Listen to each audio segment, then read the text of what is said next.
దీపకి 45 లక్షలు చెక్ ఇచ్చి ఒక డాక్యుమెంట్ మీద సంతకం పెట్టమంటూ ఉంటుంది జ్యోత్స్న. అది విని దీప అయితే ఏం చేయాలో తెలియక సతమతం అవుతూ ఉంటుంది. అలా సతమతం అవుతూ నువ్వు నా భర్తకి వెలకట్టావు, కానీ నేను నా భర్తకి గుండెల్లో గుడే కట్టేశాను అనేత అంటూ ఉంటుంది. ఆ మాటలకి జ్యోత్స్న షాక్ అవుతూ ఉంటుంది.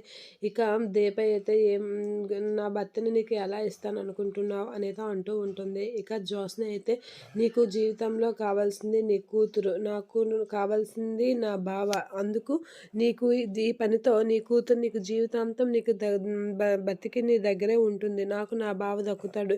ఇద్దరికి నీ ఒక్క సంతకం వల్ల అన్నీ దక్కుతాయి దీప. నాకు తెలుసు నువ్వు ఈసారి నీ కూతుర్ని దక్కించుకోవడానికి, నీ నీ అమ్మతనాన్ని నిలబెట్టుకోవడానికి ఈ ప్రయత్నం చేస్తావని నాకు తెలుసు దీప అని చెప్పి అయితే జ్యోత్స్న అంటూ ఉంటుంది దీపతో. ఇక దీప అయితే జ్యోత్స్నను తలుచుకొని సంతకం పెట్టడానికి అయితే రెడీ అవుతూ ఉంటుంది.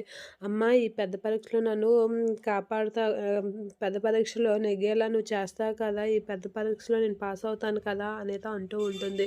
ఇక కార్తీక్ అయితే నా దగ్గర అబద్ధాలు తప్ప డబ్బులు లేవు దీప అని మాటలైతే గుర్తొస్తూ ఉంటాయి. ఇక డాక్టర్ అయితే రిమైనింగ్ 45 లక్షలు కట్టేస్తే ఆపరేషన్ స్టార్ట్ చేయాలి, లేకపోతే ప్రాసెస్ మధ్యలో ఆపేస్తాం అనేది అంటూ ఉంటారు. ఆ మాటలన్నీ తలుచుకుని దీప అయితే సంతకం పెట్టేయడానికి రెడీ అవుతూ ఉంటుంది. అది చూసి జ్యోత్స్న హ్యాపీగా ఫీల్ అవుతూ ఉంటుంది. ఇక కార్తీక్ అయితే ఏం జరుగుతుంది అనేది అలా చూస్తూ ఉండిపోతూ ఉంటాడు. ఇక దీప సంతకం పెట్టడం చూసి జ్యోత్స్న అయితే కొంచెం హ్యాపీగా ఫీల్ అవుతూ దీప అయితే ఎగ్జైట్గా చూస్తూ ఉంటుంది.